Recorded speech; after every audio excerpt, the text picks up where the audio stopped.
పిల్లలు కావాలని మీ కలను నెరవేర్చుకోండి. సంప్రదించండి హెగ్డే ఫెర్టిలిటీ, హైదరాబాద్, తెలంగాణ. నమస్కారం, welcome to I dream. Health talks with Vijitha కార్యక్రమానికి స్వాగతం. ప్రస్తుతం మనతో పాటు ఉన్నారు అనువంశిక ఆయుర్వేద నిపుణులు డాక్టర్ సుధాకర్ రెడ్డి గారు. ఇప్పుడు వారితో మాట్లాడి మరిన్ని విషయాలు తెలుసుకుందాం. నమస్తే అండి. నమస్తే. సుధాకర్ రెడ్డి గారు, మామూలుగా ఇప్పుడు మునగాకుని మనము పప్పులో కానీ కొన్ని కూరల్లో వండుకొని తినాలి అని చెప్పి మన లైఫ్లో ఒక పార్ట్గా దాన్ని చేసుకోవాలి అని చెప్పి అంటూ ఉంటారు.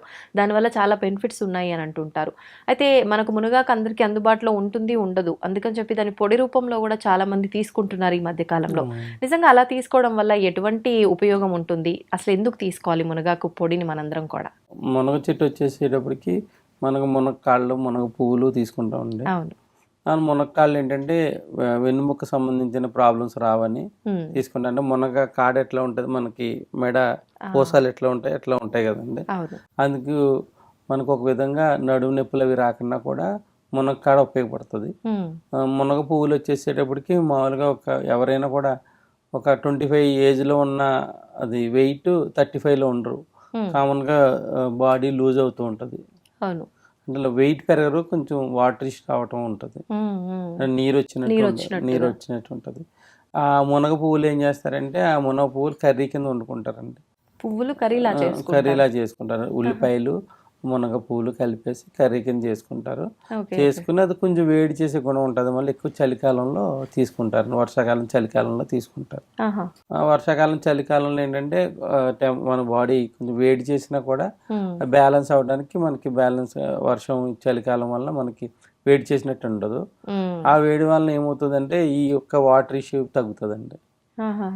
జెంట్స్లో కానీ లేడీస్లో కానీ గైనిక్ రిలేటెడ్ కానీ ఈ సెక్షువల్ డిజార్డర్స్ కానీ తగ్గడానికి కూడా మునగ పువ్వులు ఉపయోగపడతాయి. దాన్ని కూర లాగానైనా ఇంకా వేరే కర్రీ కింద వండుకుంటారు. ఉల్లిపాయలు వేసుకుని కర్రీ కింద వండుకుంటారు, కొంతమంది పప్పులు వేసుకుంటారు. ఆ విధంగా మునగ పువ్వులు అందుబాటులో ఉన్న వాళ్ళు వాడతారండి. అందుకే పొలం పని చేసే వాళ్ళు సన్నంగా ఉంటారు. ఇవన్నీ ఏంటంటే బయట కొనుక్కోకన్నా ఇవన్నీ ఫుడ్ లో యాడ్ చేసి వాళ్ళకు వీటి గురించి తెలిసినా తెలియకపోయినా ఈ లైఫ్ లో ఒక భాగంగా ఉన్నాయి కాబట్టి వాళ్ళు చాలా అంటే వాళ్ళకి తెలుసండి, వాళ్ళకి తెలుసు. దాంతోపాటు బయట కూరగాయలు కొనుక్కుంటాక అంత ఇష్టపడరు. మన వాళ్ళకు ఉన్న రిసోర్సెస్ ని దానికి ఉపయోగించుకుంటారు. అదొకటి. మునగ చెక్క బెరడు దంచి మన మోకాళ్ళు వాపులు ఉంటాయండి అందరికి. కొంతమంది అంటే ఈ ఫ్లూయిడ్, ఈ గమ్ ఫార్మేషన్ డ్రై అయిపోయిన తర్వాత అది వాపులు వచ్చేస్తాయి అన్నమాట. ఇంకెన్ని మందులు వాడినా తగ్గవు. కొంతవరకే లిమిటేషన్ మందులు వాడతారు. తర్వాత వాడిన తర్వాత తగ్గదు. మళ్ళా బెరడ్ని దంచి ఇలా మనకి కట్టుకుంటే ఒక 1 hour మించి కట్టకూడదు. మునగ చెక్కని కడతారు. కట్టేటప్పటికి ఏమవుతుందంటే ఒక 2-3 కట్టలు వేసేటప్పటికి ఈ లోన ఉన్న వాపులు తగ్గుతాయి అన్నమాట. మోకాళ్ళ వాపులు తగ్గి లోపల నుంచి హీలింగ్ అవుతుంది. మోకాళ్ళలో ఉన్న ఫ్లెక్సిబిలిటీ పెరుగుతుంది అనమాట. మళ్ళీ అలాగా వచ్చినప్పుడల్లా అట్లాగా కొన్ని వ్యవసాయదారులు వాళ్ళు కట్టుకుంటూ ఉంటారు. ఇప్పుడు ఆయుర్వేదిక్లో కూడా ఈ పట్టీలు వేయడం జరుగుతుంది అన్నమాట. మునగ చెక్కని పట్టి వేస్తారు. మునగ చెక్కని కూడా వాపు వచ్చినప్పుడు మరగబెట్టి గోరువెచ్చగా ఉన్నప్పుడు కాళ్ళు దాంట్లో పెడితే వాపు తగ్గుతుంది. అది మన తుమ్మ చెక్క. మునగ చెక్కని ఇట్లా కట్టేటప్పటికి ఇట్లా వాపు తగ్గిపోతుంది. ఈ మునగ చెక్కని మనం జలుబు చేసినప్పుడు ఇట్లా పీలిస్తే ఈ జలుబు కూడా తగ్గుతుంది అండి అనమాట మునగ చెక్కని. అదేవిధంగా మునగ బంక అని వస్తుంది. మునగ బంకని అది మన తాటికాయల కింద కలిపి ఆవునేతిలో వేయించి పౌడర్ చేస్తారండి. మునగ బంకని ఆవునేతిలో వేయించితే కొంచెం దాంట్లో ఉన్న డైజెస్టివ్ పవర్ పెరుగుతుంది అనమాట. మునగ బంక గమ్మున అరగటానికి నేతితో వేయిస్తాం అనమాట, శుద్ధి అవుతుంది. దాంతోపాటు తాటికల కింద యాడ్ చేసుకుని భోజనానికి అరగంట ముందు తీసుకుంటారు. ఆవునేతితోనండి ఇది రోస్ట్ చేయాల్సి? ఆవునేతితో చేసి తీసుకుంటాం వల్ల ఏమవుతుందంటే ఈ జాయింట్ల మధ్యలో ఉన్న వాపులు తగ్గి పెయిన్స్ తగ్గుతాయి అన్నమాట. అలా వాళ్ళలో జాయింట్ పెయిన్స్కి వాళ్ళు కలెక్ట్ చేసుకుంటారు. ఇదేమో పీసీఓడి ప్రాబ్లంకి మునగ ఆకుతో రెమెడీ అండి ఇది. పీసీఓడితో బాధపడే వాళ్ళు మునగాకులు అందరికీ తెలుసా, నీళ్ళని ఆరబెట్టేసి ఆ ఈయనలు కూడా పౌడర్ చేసుకోవచ్చండి. మజ్జిగని ఒకటి వదిలేస్తారు, మజ్జిగని ఒకటి వదిలేస్తే సన్న సన్న కాడలు కూడా చేసుకోవచ్చు. ఓకే. మునగాకు సమూలం పనిచేస్తుంది. ఉమ్. కొంతమంది అంటే ఆకే అనుకుంటే అంత పౌడర్ రాదు కదండి. అవునవును. అందు గురించి ఈనులు కూడా వాడుకోవచ్చు, సన్న ఈనులు వాడుకోవచ్చు. ఇది ఉమ్. పౌడర్ ఇట్లా అవుతుందండి. ఇది 100 గ్రాములండి మునగాకు. ఓకే. ఆ, ఇది ధనియాలు అండి. ధనియాలు. ధనియాలు ఎందుకనండి యాడ్ చేయాలి అందులో? ఇది ధనియాలు ఎందుకు చేస్తామంటే చాలా మందికి మునగాకు వాడి వేడి చేసిందని 3వ రోజు మానేస్తారండి. ఇది ధనియాలండి. ఇది 50 గ్రాములు ధనియాలు. ఓకే. జీలకర్ర ఏమో 50 గ్రాములు అండి. వేయించి పౌడర్ చేసుకోవాలి. ఇది కూడా 3 ఇంగ్రీడియంట్స్ అండి. మనం ఏంటంటే మునగాకు పౌడర్ తినమన్నామని చెప్తే చాలామంది ఏం చేస్తారంటే దీనికి ఒక 100 గ్రాముల దానికి ఒక 1/2 కిలో ఎండుమిరపకాయలుని 1/2 కిలో శనగపప్పు లేకపోతే పెసరపప్పుతో టేస్ట్గా చేసుకుంటారు. అది ఉపయోగం ఉండదండి ఇంకా. ఎందుకంటే ఇవి వేయించితే దాంట్లో ఉన్నాయి పోతాయి. అంటే వేయించితే కూడా జనం ఏం చేస్తారంటే పప్పు నూనెలో వేయించరు, ఆవు నేతిలో వేయించరు. అంటే పప్పు నూనెలో వేయిస్తే దాని ఔషధ గుణాలు పప్పు నూనె తీసుకుంటుంది.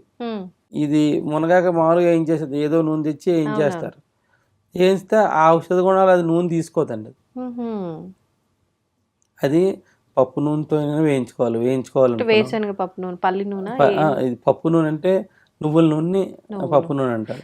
నువ్వుల పైన పట్టు తీసిన తర్వాత పప్పు నూనె అంటారు. అది చేదు ఉండదు, అది ఎడబుల్లు. నల్ల నువ్వుల నూనె అయితే ఒంటికి పెట్టుకుంటారు. ఇది దీంతో మామూలుగా చేయకనే వాళ్ళు డైరెక్ట్ పౌడర్ చేసుకుని ఇది వేగురు వాసన వస్తుందండి. ఇది మామూలుగా మునగాకు పౌడర్ ఒక రోజు వాడిన తర్వాత 2వ రోజు వాడకపోవటానికి కారణం ఏంటంటే కొంచెం స్మెల్ వేగురు వాసన వస్తుంది. కొంతమంది వాడరు. ఎప్పుడైతే ధనియాలు జీలకర్ర వేయించుకున్నామో అప్పుడు మనకి దీని టేస్ట్ మారిపోతుంది, మునగాకు టేస్ట్ మారిపోతుంది. ఇది మానకుండా ఉదయం సాయంత్రం భోజనం ఫస్ట్ ముద్దలో కానీ నెయ్యి వేసుకుని తినొచ్చు, లేదంటే మనం నువ్వుల నూనె వేసుకుని తినొచ్చు. లేదు మర్చిపోయారనుకోండి, మధ్యాహ్నం భోజనం అయిపోయిన తర్వాత 1 గ్లాసు గోరువెచ్చని నీళ్ళలో కలుపుకుని కూడా తాగొచ్చు. ఇలా రెగ్యులర్గా చేసుకుంటే వేడి చేయదండి. ఈ ఫార్ములా వల్ల వేడి చేయదు. ఓకే. ఓకే. ఇప్పుడు ఇది ఎంత క్వాంటిటీ తీసుకోవాలి? మునగాకు 100 గ్రాములు, ధనియాలు 50 గ్రాములు, జీలకర్ర 50 గ్రాములు అండి.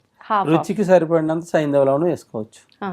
ఇప్పుడు వాటర్ లో వేసుకొని తాగే వాళ్ళు చాలా మంది నేను చూసాను. డైరెక్ట్ హాట్ వాటర్ గోరువెచ్చగా చేసుకొని 1 స్పూన్ వేసుకొని డైలీ ఎర్లీ మార్నింగ్ పరగడపున తాగి కొంతమందికి ఏంటంటే కాన్స్టిపేషన్ వచ్చిందని మానేస్తారు కొంతమంది. అది రాదండి, ఇది రాదు. ఓకే. ధనియాలు జీలకర్ర ఎప్పుడైతే ఉందో మనకి డైజెషన్ బాగా అవుతుంది. అందువల్ల ఈ కాన్స్టిపేషన్ ప్రాబ్లమ్స్ కానీ, వేడి చేయటం కానీ, యూరిన్లో మంట రావడం కానీ ఇలాంటి ప్రాబ్లమ్స్ ఏమీ రావండి. ఓకే.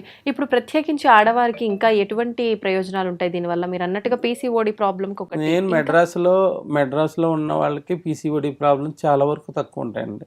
వాళ్ళు ప్రతి దాంట్లో మునగాకు వాడతారు. ఇది జాయింట్ పెయిన్స్ కూడా రావండి, ఇది నివారించుకోవడానికి ఉపయోగపడతాయి, ప్రివెంటివ్గా పనిచేస్తాయి. వచ్చిన వాళ్ళకి ఏంటంటే పెరక్కని ఆపుతుంది. మెడిసిన్స్ ఒక భాగం అయితే ఈ సప్లిమెంట్ కూడా ఒక భాగం అండి. ఇప్పుడు కొంతమంది ఉంది సంవత్సరాల తరబడి కీళ్ళ నొప్పులు మందులు వాడుతూ ఉంటారు. అంటే ఎక్కువ కాలం వాడకుండా 3-4 నెలలకే వాళ్ళకి వేరే మందులు వాడినా కూడా పనిచేస్తాయి అన్నమాట అండి. ఇలా తీసుకుంటాం వల్ల ఏమవుతుంది, మనకి బోన్స్ కావాల్సిన సప్లిమెంట్ దొరుకుతుంది, నరాలకు సంబంధించిన సప్లిమెంట్ దొరుకుతుంది, ప్లస్ కంటి చూపు పెరుగుతుంది, ప్లస్ గైనిక్ డిజార్డర్స్ చాలా మంది ఏంటంటే యూట్రస్లో అది ఎక్కువ అది మనకి యూట్రస్లో ఎక్కువ అది ఎలిమినేషన్ సరిగ్గా అవ్వలేదని, ఫ్యాట్ కంటెంట్స్ ఎక్కువ ఉన్నాయని మనకి పీసీఓడికి వాడిపిస్తూ ఉంటారు. ఫ్యాట్ కంటెంట్స్ కూడా కరిగించకుండా దీనికి ఉన్నదండి. ఇప్పుడు పిల్లల ఏజ్ నుంచి అది స్టార్ట్ చేయొచ్చు అంటారా మునగాకు పొడి? అండ్ అమ్మాయిలు అయితే చిన్న ఏజ్ నుంచి మానకన్నా స్టార్ట్ చేస్తే వాళ్ళు టీనేజ్ అంటే ఏ వయసు అండి సుమారుగా? టీనేజ్ ఏజ్ చిన్న వయసు 5 ఇయర్స్ నుంచి 3 ఇయర్స్ ఇవ్వచ్చు. నేతితో పాటు కలిపిస్తే వీళ్ళు బోన్స్ అయ్యి బాగా కన్స్ట్రక్ట్ అవుతాయి, ప్లస్ కంటి చూపు బాగుంటుందండి వీళ్ళ పిల్లలకి. ఇది ఏజ్ అని ఏం లేదు, పిల్లలకి అయితే ఏంటంటే చిన్నపిల్లలకి 3 చిటికలు 3000కి వచ్చినంత వాడతాము. గ్రాడ్యువల్ పెద్దవాళ్ళకైతే 1 టీ స్పూన్ వాడతాము. ఇంకా మరి ఏజ్ లో పెద్దవాళ్ళు ఉన్న 2 పూటలు కూడా వాడతారండి. 1 టీ స్పూన్ సరిపోతుందా? బిఫోర్ ఫుడ్ తీసుకోవాలంటారా? అంటే భోజనం ఫస్ట్ ముద్దలో తీసుకోవచ్చు, మన ఎర్లీ మార్నింగ్ తాగే అలవాటు ఉంటే వాటర్లో కలిపి తాగొచ్చు, లేదంటే భోజనం అయిపోయిన తర్వాత వేడి నీళ్ళు కలిపి కూడా తాగొచ్చు. ఇప్పుడు వేడి నీళ్ళలో కలిపి తాగేటప్పుడు మరిగించాలా, డైరెక్ట్ గా ఏం లేదు, కలుపుకొని వెంటనే తాగేయచ్చు? వేడి నీళ్ళు కలిపి తాగేసి. ఓకే. కొంతమంది వేడి నీళ్ళు కూడా లేని వాళ్ళు చేతులేసి చప్పలేసి నీళ్ళు కూడా తాగొచ్చు.